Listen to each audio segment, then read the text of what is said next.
Hi, this is Erin O'Hara, and this is my Megadesk 1.1 project. Going to start it, and I can add a new quote.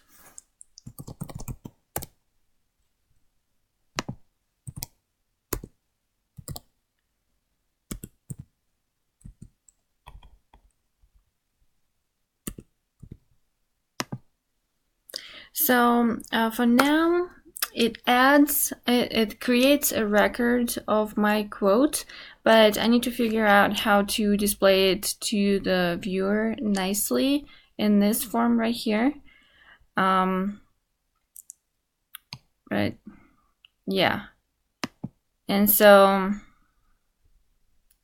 I can see here that this is the one I just created. All right, and then so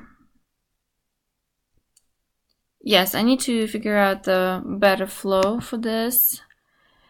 So search quotes, I have this design here, but unfortunately it does, and I have some functionality in the code, but it does not display anything just yet. And yeah, as far as requirements for this assignment goes, I have a list and enum, and I'm using a text file that I'm saving all of my entries. So search is still a work in progress, and yeah, and I need to figure out the better flow for a end user.